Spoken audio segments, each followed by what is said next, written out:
कर रहे हैं फरवरी 2026 आपके लिए कैसा रहेगा अगर आपका धनु लगन है तो। यहाँ पे आप अपना चार्ट ये देख पा रहे हैं स्क्रीन पे, कुछ ऐसा ही स्थिति आपको गोचरीय जो है दिखेगा अपने चार्ट में जब भी आप फरवरी का गोचर अपने लगन कुंडली में अप्लाई करेंगे। यहाँ हम सबसे पहले गोचरीय स्थितियों पर विचार कर लेते हैं, उसके बाद यहाँ आगे बढ़ेंगे। गोचरीय स्थितियों में देखा जाए तो सबसे पहले सूर्य की ही बात करते हैं। सूर्य 13 फरवरी तक मकर राशि में गोचर में रहने वाले हैं, इसके बाद ये कुंभ राशि में प्रवेश कर जाएंगे।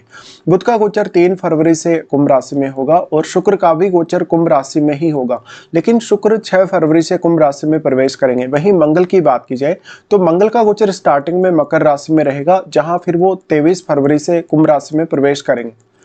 यहाँ पे अगर देखा जाएगा तो बृहस्पति का जो ट्रांजिट है, बृहस्पति मिथुन राशि में वक्री होकर इस समय ट्रांजिट में है, और अगर शनि के गोचर को देखेंगे तो शनि मीन राशि में गोचर में है। इसके अलावा चंद्रमा की बात करें तो चंद्रमा 1 फरवरी को आपको कर्क राशि में देखने को मिलेंगे। वहीं राहु कुंभ राशि में ट्रांजिट में होंगे और केतु सिंह राशि में। राहु और केतु के गोचर में फिलहाल कोई भी बदलाव नहीं है। अब हम देख लेते हैं वास्तव में जो गोचरीय प्रभाव है आपको वो कैसा देखने को मिल सकता है इस मंथ के दौरान, और आप इस मंथ को कैसे प्लान कर सकते हो। सबसे पहले लग्नेश की ही चर्चा करेंगे। लग्नेश आपके गुरु है और गुरु आपके 4th लॉर्ड भी हैं। ये आपके इस समय सप्तम भाव में वक्री होकर ट्रांजिट कर रहे हैं। देखिए, इस समय आप अगर कोई पार्टनरशिप के लिए प्लान करना चाहे, अगले 1 या 2 साल के लिए कुछ स्पेसिफिक आपकी प्लानिंग है, मैरिज वगैरह को लेके आपकी प्लानिंग है, या कोई भी अन्य कार्य जो आपका 7वें भाव से जुड़ा हो उसको लेके अगर आपको प्लानिंग करनी है तो ये काफी अच्छा समय है आपके लिए। यहाँ पे गुरु अब जब से अभी लगभग मिथुन राशि में आए 2025 में, तब से लेकर अब तक कौन कौन से ऐसे कार्य रहे आपके जहाँ पर आपको कुछ व्यवधान आया, कुछ समस्याएं आई, या बीच में आपने काम को छोड़ दिया या पूरा नहीं कर पाए किसी भी रीजन से, तो आप उन कार्यों पर अब पुनर्विचार कर सकते हैं और उन कार्यों को फिर से अभी शुरू कर सकते हैं। गुरु यहाँ पे 4th लॉर्ड भी हैं। 4th लॉर्ड होने से यहाँ आपके पारिवारिक मामलों में भी गुरु का आपको सपोर्ट रहेगा, स्पेशली आपके पार्टनर का। ऐसे में आपकी मैरिज होना, कोई नया रिलेशनशिप होना, कोई बिजनेस वगैरह की नई स्टार्टिंग होने के चांसेस काफ़ी ज़्यादा होंगे। अब ऐसा जो गुरु होगा वो आपके लिए मान सम्मान, आपके रेस्पेक्ट काफ़ी ज़्यादा बनाएगा दूसरों की नज़र में। इसके साथ ही आपके लिए पब्लिक डीलिंग आसान होगी। गुरु का यहाँ दृष्टि होगा आपके 11th हाउस पे, जहाँ पर वो आर्थिक रूप से आपको काफ़ी सक्षम बनाएगा, आपके नेटवर्क को काफ़ी विस्तार देगा। तो मान लीजिए अगर आप कोई नई स्टार्टिंग करना चाह रहे हैं, स्पेशली आपका कोई नया इनकम सोर्स अगर शुरू हो रहा है, चाहे तो वो आपके कैरियर के थ्रू, चाहे आपके बिजनेस के थ्रू, ऐसे में गुरु का आपको यहाँ काफ़ी अच्छा सपोर्ट रहेगा। लेकिन 11th हाउस में बैठे हुए ग्रह पर भी आप अपने चार्ट में विचार जरूर कर लीजिएगा। इसके साथ ही गुरु का दृष्टि लगन पर भी होगा, जहां वो अपने ही घर को एस्पेक्ट कर रहे हैं। देखिए, लगन पर गुरु दृष्टि डालें तो आप अपनी सेहत पे ज़्यादा से ज़्यादा ध्यान दे सकते हैं, आपका कॉन्फिडेंस बढ़ेगा, आपको आध्यात्म में रुचि बढ़ेगी, कुछ नया सीखने, कुछ लाइफ में नया करने, इस मामले में भी गुरु आपको सपोर्ट करेंगे। गुरु का दृष्टि फिर आ जाता है 3rd हाउस पे। 3rd हाउस पे गुरु का दृष्टि होगा तो यहाँ राहु, बुध और शुक्र होंगे, और यहाँ बाद में सूर्य भी आ रहे हैं। लेकिन यहाँ मेजरली जो प्रभाव है आपको देखने को मिलेगा जो गुरु का दृष्टि है, क्योंकि गुरु वक्री होकर यहाँ दृष्टि डाल रहे हैं, इसमें राहु के परिणाम और भी ज़्यादा बेहतर होने की संभावना होगी इसलिए। लेकिन आपके चार्ट में अब शनि की प्लेसमेंट भी बहुत ज़्यादा जरूरी होगी। शनि आपके चार्ट में काफ़ी वेल प्लेस्ड होने चाहिए। शनि का इस समय जो ट्रांजिट है वो आपके 4th हाउस में है, और क्योंकि गुरु का यहाँ जो दृष्टि पड़ रहा है वो शनि के ही घर पे पड़ रहा है। इसी तरीके से जो यहाँ शनि का दृष्टि है, क्योंकि शनि भी स्वयं यहाँ ट्रांजिट में है, तो वो भी आपके यहाँ दृष्टि डाल रहे हैं आपके लगन पर, और लगन पर तो आपके शनि का भी दृष्टि और गुरु का भी। ऐसे में आप शनि की अगर महादशा के अंडर में है, गुरु की महादशा के अंडर में इस समय अगर चल रहे हैं, तो दोनों ही प्लैनेट का काफ़ी स्ट्रॉन्ग प्रभाव आपको आपकी लाइफ में दिखेगा, और जो भी पर्टिकुलर आप अपनी लाइफ में इस समय गोल पाना चाहते हैं उस गोल को पाने में आपको मदद मिल सकेगी। इसके बाद यहाँ से आगे बढ़ते हैं और शनि के बारे में ही विचार कर लेते हैं। शनि आपके 2nd हाउस के लॉर्ड और 3rd हाउस के लॉर्ड है। शनि गोचर कर रहे हैं 4th में गोचर कर रहे हैं, तो पारिवारिक मामले भी आपके लिए इस समय काफ़ी इंपॉर्टेंट होगा, अपने कैरियर के साथ साथ और अपने बिजनेस के साथ साथ। ऐसे में पारिवारिक मामलों पर आप कितना ज़्यादा फोकस कर सकते हैं, आपके घरेलू मामलों में जो आपका व्यवहार है, अपने जो घर वाले लोग हैं, आपके माता पिता हैं, परिवार के अन्य जो सदस्य हैं, उनके साथ आप कैसे ट्रीट करते हैं। शनि का यहाँ आना आपको काफ़ी ज़्यादा एफर्ट देगा आपके घरेलू कार्यों के लिए। इसके साथ साथ आप काफ़ी ज़्यादा सीरियस होंगे, अपने कैरियर के लिए भी सीरियस होंगे और अपने घरेलू मामलों को लेकर भी।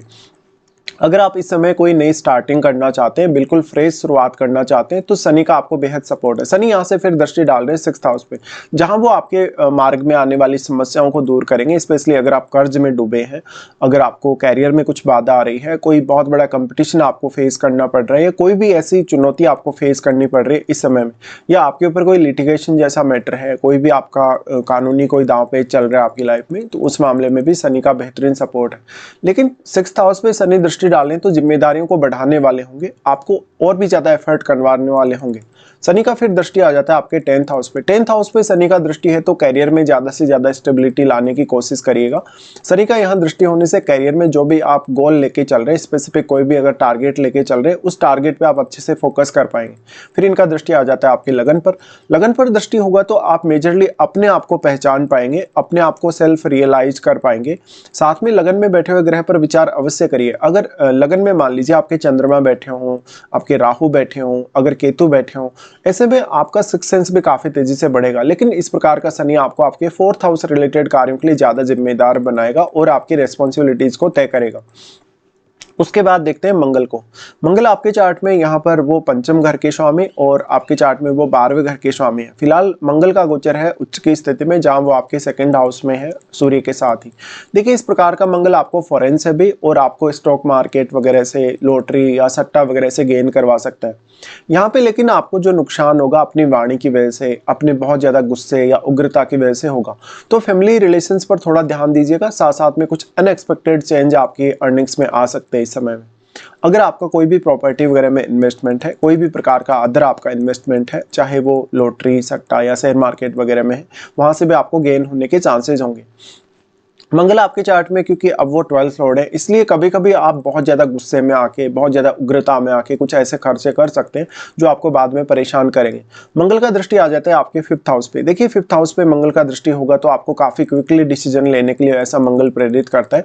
साथ साथ में संतान के साथ आपकी जो लव लाइफ है, वो आपका जो सोचने समझने या विचार करने का जो तरीका है, वो मंगल के एग्रेशन से काफी ज्यादा प्रभावित होगा।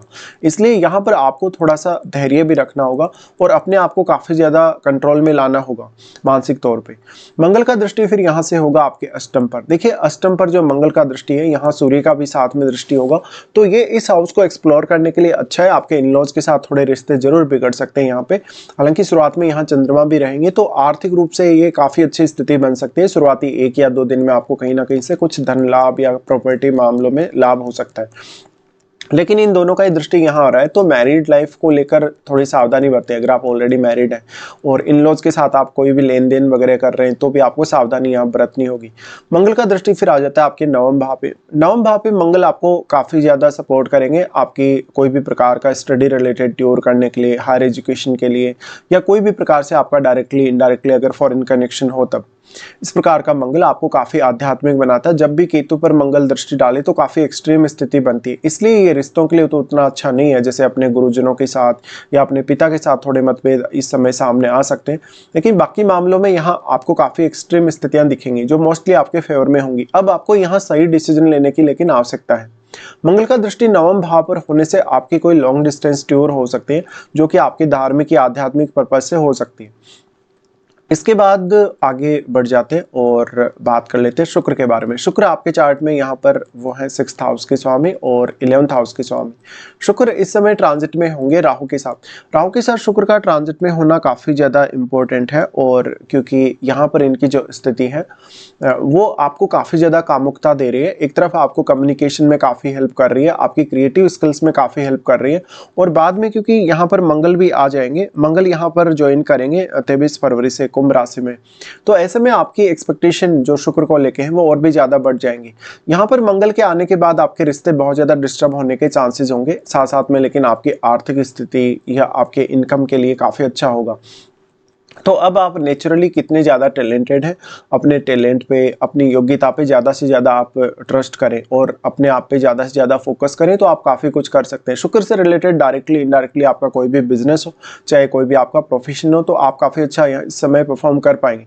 लेकिन शुक्र का राहु के साथ आना मैरिड लाइफ के दृष्टिकोण से उतना अच्छा नहीं माना जाता, जब यहाँ राहु दृष्टि भी डाल रहे हैं आपके 7वें भाव पे। तो शुक्र के यहाँ आने से आप अनएक्सपेक्टेडली कोई ऐसा फैसला ना लें जो आपको काफ़ी ज़्यादा नुकसान करे, विशेष तौर पे आर्थिक मामलों में। उसके बाद यहाँ से आगे बढ़ते हैं और बुध के बारे में भी विचार करते हैं। बुध आपके 7वें घर के स्वामी और आपके 10वें घर के स्वामी। बुध फिलहाल राहु के साथ ही होंगे गोचर में। देखिए, ऐसा बुध आपको काफ़ी हेल्प करेगा कम्युनिकेशन वगैरह में और आपकी एबिलिटीज़ को बढ़ाने में। साथ साथ में आपका अगर कोई भी बिजनेस है, कोई भी प्रकार की किसी से पार्टनरशिप है, तो आपको ऐसा बुध काफ़ी ज़्यादा चालाक और चतुर बनाएगा। लेकिन यहाँ पर मेंटली हो सकता है आप काफ़ी टैलेंटेड होके सामने आए। यहाँ पे बुध आपको हेल्प करेगा हर प्रकार का फैसला लेने, हर प्रकार की चुनौती को स्वीकार करने के लिए। यहाँ पे अगर अब देखा जाए तो क्योंकि बुध का गोचर फिर यहीं रहने वाला है और 3 फरवरी से बुध आएंगे यहाँ पे 3rd हाउस में। लेकिन बुध इसलिए भी ज़्यादा इंपॉर्टेंट है क्योंकि आपके वो 7वें और 10वें दोनों ही भावों के स्वामी हैं। ऐसे में इन भावों को लेके आपकी कोई भी प्रकार की एक्सपेक्टेशन है तो वो पूरी हो सकती है।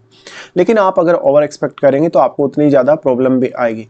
इसके बाद देखते हैं चंद्रमा को। चंद्रमा आपके 8वें घर के स्वामी है। फिलहाल चंद्रमा स्टार्टिंग के लगभग 2 दिन तक आपके अष्टम में होंगे।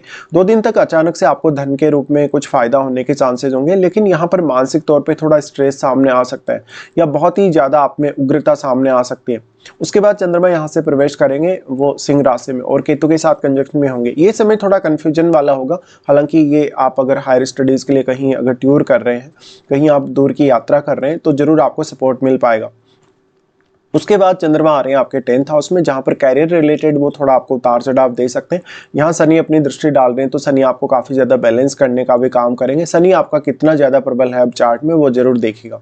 चंद्रमा के 10th हाउस में आने से मेजरली आप अपने कैरियर का आभास कर सकेंगे, कैरियर को लेकर कुछ नई प्लानिंग कर सकेंगे और आपके पास कैरियर चुनने को लेकर काफ़ी सारे आइडियाज होंगे। लेकिन थोड़े बहुत आप कन्फ्यूजन में हो सकते हैं या तो फिर शनि के प्रभाव की वजह से थोड़ा सा डिले हो सकता है आपको निर्णय लेने में। इसके बाद यहाँ से फिर चंद्रमा का प्रवेश होगा 11th हाउस में, जहाँ पर वो लगभग आपको 10 तारीख के आसपास देखने को मिल सकते हैं। इस समय अचानक से आपको कुछ धन के रूप में फायदा होने के चांसेस होंगे। इसके बाद देखते हैं सूर्य को। सूर्य आपके 9वें घर के स्वामी है और सूर्य का जो ट्रांजिट हो रहा है, सूर्य अभी देखिए उच्च के मंगल के साथ ट्रांजिट में होंगे आपके 2nd हाउस में। तो ये मंथ पूरा आप फोकस कर सकते हैं अपनी धन और संपत्ति को मैनेज करने पे। साथ में यहाँ सूर्य आपको और भी ज्यादा उग्रता देंगे जब वो मंगल के साथ युति कर रहे हैं। ऐसे में आपको अपनी वाणी पर भी काफी कंट्रोल रखना होगा और फैमिली रिश्तों पर आपको सबसे ज्यादा ध्यान देना होगा। यहाँ से दोनों का ही प्रभाव आपके अष्टम पर है, तो अष्टम भाव को एक्सप्लोर करने, अष्टम भाव से किसी भी प्रकार का गेन पाने के लिए अच्छी स्थिति है, बट ये रिश्तों के लिए उतनी अच्छी स्थिति नहीं है। फिर सूर्य आ जाएंगे आपके 3rd में सूर्य आएंगे तो यहाँ आपको थोड़ा प्रॉब्लम होगा पिता के साथ रिश्तों को लेके। लेकिन यहाँ सूर्य और भी ज्यादा उग्रता ला रहे हैं अपनी, और क्योंकि फिर यहाँ मंगल भी आ रहे, तो इस वजह से आपको काफ़ी ज़्यादा सतर्क रहना होगा, स्पेशली अपने भाइयों के साथ, अपने रिलेटिव्स के साथ, अपने जो पड़ोसी हैं उनके साथ रिश्तों को लेके। तो इस हिसाब से आप यहाँ प्लानिंग कर सकते हैं। अब राहु के लिए भी थोड़ा यहाँ चर्चा करेंगे, क्योंकि वैसे तो राहु अकेले ही ट्रांजिट में थे, लेकिन इस समय अब बुध और शुक्र दोनों ही राहु के साथ होंगे इस मंथ में।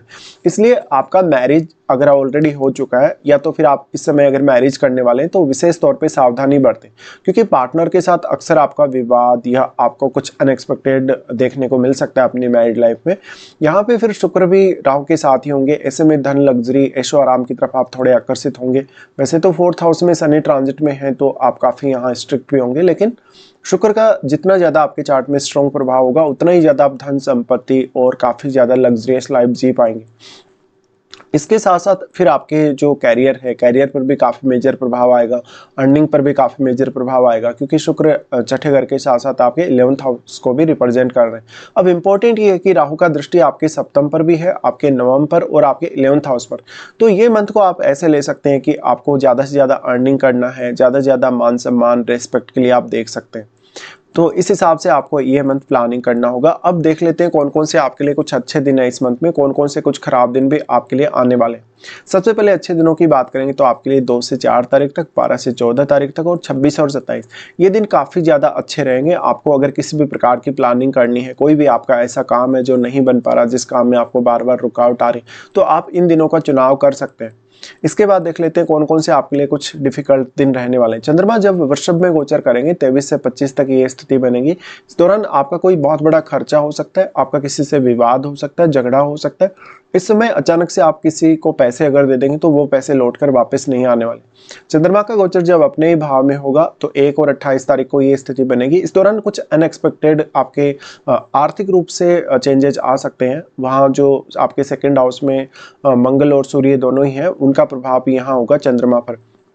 ऐसे में रिश्तों को लेके थोड़ा ध्यान दीजिएगा, आपको अपने रिश्तों को लेके थोड़ा तनाव की संभावना होगी। फिर चंद्रमा आ रहे हैं आपके 12th हाउस में 10 और 11 को। देखिए 10 से 11 तारीख तक ये जो स्थिति बनेगी, इस दौरान आपका कुछ अनएक्सपेक्टेड खर्चा और स्वास्थ्य को लेकर दिक्कत होगी। साथ में आपका किसी से कोई विवाद है, किसी से कोई मनमुटाव है, तो आपको मेंटली बहुत ज़्यादा डिस्टर्बेंसेस होंगे। साथ-साथ में कोई बड़ा फैसला अगर आपको लेना हो तो 10 और 11 को आप अवॉइड कर सकते हैं।